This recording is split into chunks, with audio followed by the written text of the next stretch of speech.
Hi, I'm Andre Bucas. I'm an artist, filmmaker, and animator, and today we're in my studio in South London. We're working on a traditional hand painted animation set to the music from the second movement of the C major concerto. The film is made up of 1,500 hand painted frames, so a lot of painting. It's a combination of various different traditional animation techniques, including rotoscoping and visual music animation. Rotoscoping is a technique right from the early days of animation. It was invented by Max Fleischer in 1915. And the general idea is that you use live action footage as a reference from which to animate from. I have my projector mounted to a rostrum stand, and that projects down onto the watercolour paper on my animating board.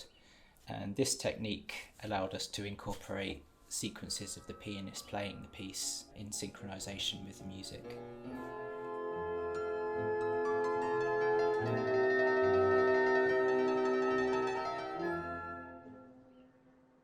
The beauty of rotoscoping for me is the process of distilling the reference footage to its essential components, choosing which elements to draw focus to, which to discard, and abstracting the composition so as to lead the eye to places it might otherwise not have been drawn.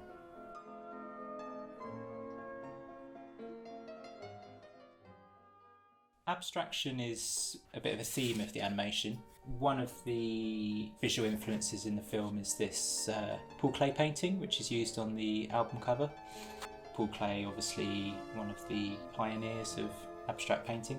I wanted to kind of restrict the palette of colours to those used in his painting, so I'm mostly using shades of blue.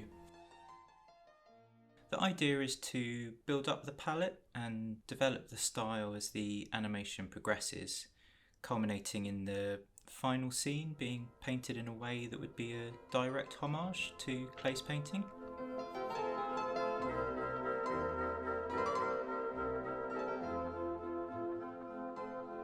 Paul Klee was also an accomplished musician with a love of Mozart in particular, and he was deeply interested in the relationship between painting and music, and his ideas in this area were a direct influence on other artists of the time who took to film to explore a synthesis of music and painting, and they created a movement in early animation sometimes referred to as visual music, and it seemed fitting to incorporate these ideas and Klee's interest in the visual representation of music by interpreting a passage of Mozart's concerto using lines and shapes informed by Klee's abstract work.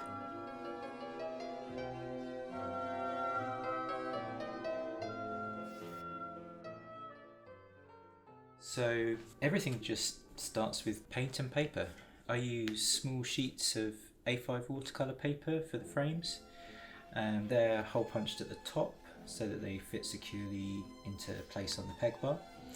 This is called registration in the world of animation. It basically means that your frame always lines up exactly with all the other frames. I have a 2-pin animation peg bar on my animating desk and another one over on the filming station.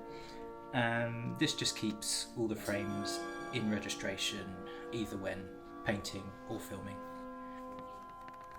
Using small loose leaf frames is great, as you can stack them and flip them as you're working to get a sense of the animation and check everything's working as you planned.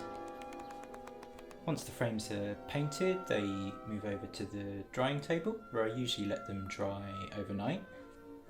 And the next day I'll bring them to the filming station. I've got my camera mounted on the rostrum stand with the lights.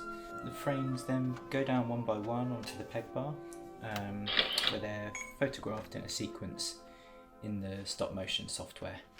It's here you can play back your sequence at any point during filming, and you really start to get a sense of how the animation is coming together.